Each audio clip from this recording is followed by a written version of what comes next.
Hey gangoids, the sun is playing with my camera angles today, but we're going to do a new product review right here on this Presto 23 quart pressure canner cooker that I just purchased and I've been using over the last week to can up a bunch of meat to get me through freeze up here in the great state of Alaska. So let's take a closer look at this canner, watch it in action a little bit, and close up this review.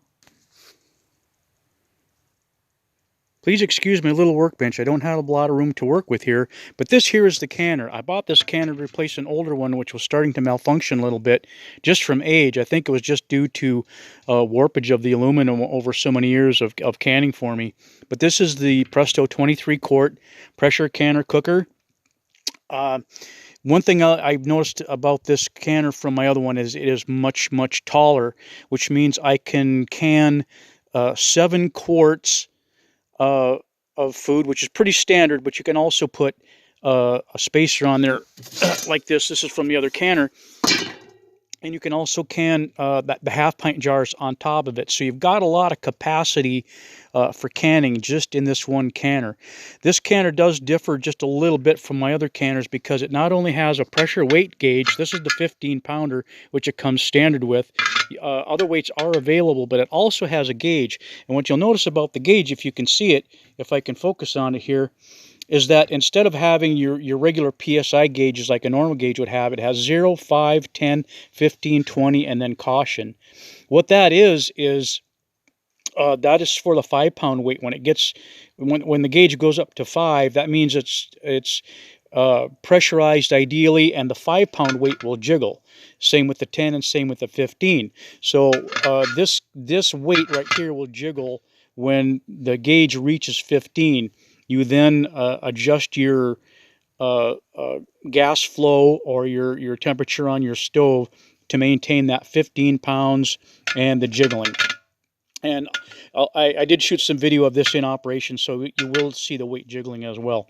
This is a really nice canner. I've been using it for the last week, and it works exactly as described, and in the directions. Everything went just absolutely perfectly. So I don't have any real complaints about this canner at all. It's just been working great. I'm not going to be using this for the next couple of weeks because I have to wait for colder temperatures so that the cranberries ripen. They need a good hard frost before they're completely ripe. And then I'll be putting this back into operation, making cranberry juice and cranberry jam, etc.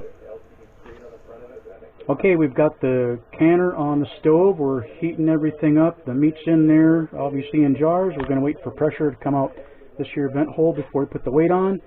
And we're going to adjust our temperatures accordingly and just take her as she comes, I guess. Okay, you can see we've got a steady flow of steam coming out of the vent hole. And we're going to let that do that. The instructions say for 10 minutes. We've got the cone wrap going. We'll put the weight on after 10 minutes, and then we should start building up steam or pressure. Okay, as you can see, we're up to 15 pounds of pressure. Our weight is jiggling just like it's supposed to. Our little check valve here, which locks the lid on, is up, and things are just roaring. We're going to give it another probably half hour, 45 minutes. I got to check my clock to see when I started this operation. And we'll shut her down and let her cool down. Oh, that's heavy. Are we in frame?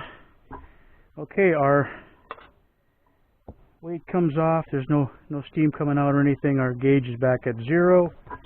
It's still pretty warm.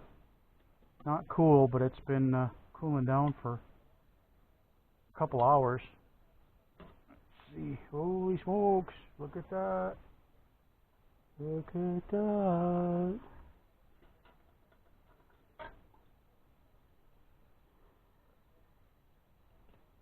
Lots of bubbly beef juice inside our water. Our water has to get swapped out for the next batch. I'm just going to leave these in here and let them continue to cool. That is a success. So that's batch number 1. We got about 6 more batches to go.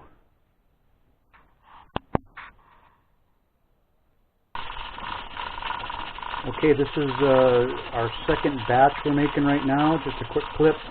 We got probably 4 more of these to go. Once this thing gets up and running, it runs very smoothly. And I wish I didn't have to do more batches, but that's just the way it is. Okay, this canner is a 23 quart pressure canner cooker, which means that basically the capacity in water of this canner is 23 quarts. That's not how many quarts you can at a given time. This will hold 7 quart jars, or I believe 20 smallmouth pint jars in 2 layers. It comes standard with, excuse me here, I'm trying to reach past my camera.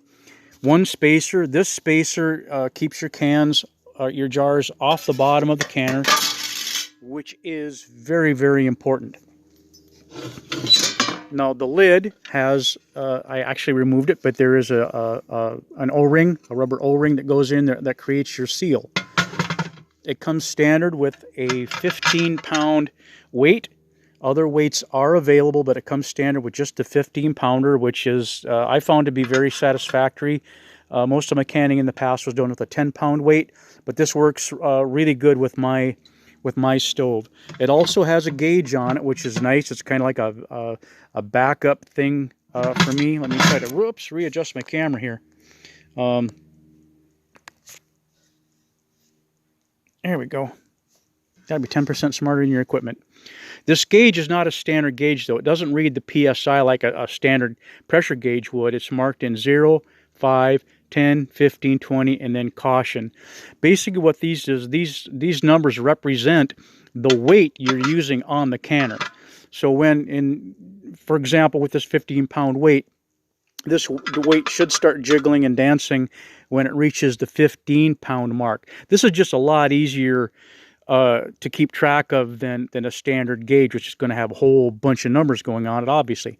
So this worked out to be a really simple way of gauging your temperatures, because you didn't have to see if you were on the right number, because it's obviously you're on 15, and on my stove it worked out perfectly. The weight started jiggling just when it reached the 15-pound mark. And coincidentally enough, on my stove, leaving my burner open all the way was a perfect combination. I didn't have to adjust anything.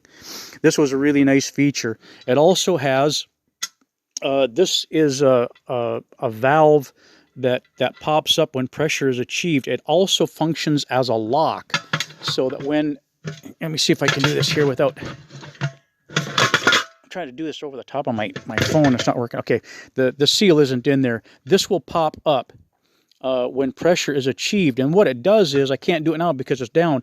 When that is popped up, it prevents you from removing this lid while there's still pressure in the canner, which could be very, very dangerous, cause a lot of severe burns.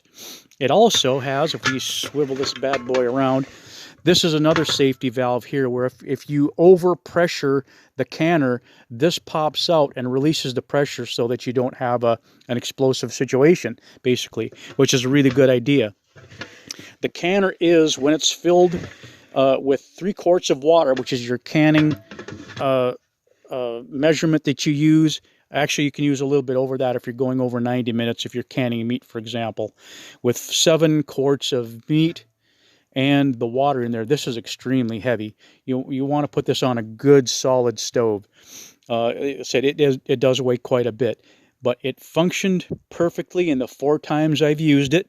I will be using it again because I will have to can my cranberries this winter, and it just hasn't had a hard enough frost yet for me to start picking cranberries. But it will be in use again this fall for sure. How many more times, I don't know. I'm figuring at least 2. Well, there you have it. We tested the Presto 23 quart pressure canner cooker. Worked great. I used it 4 times, canned over 30 quarts and some pints of meat for freeze up here. I'm going to be using it again, obviously, with the cranberry season coming up. I wish I would have bought 2.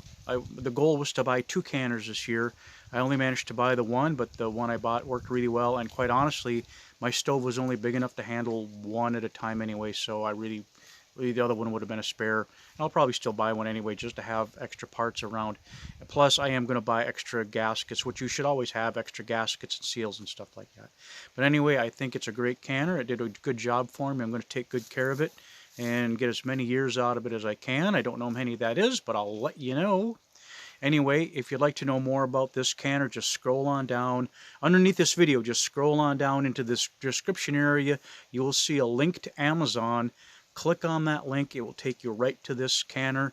If you buy it using that link, I will get a small commission paid to me from Amazon, a little tiny commission.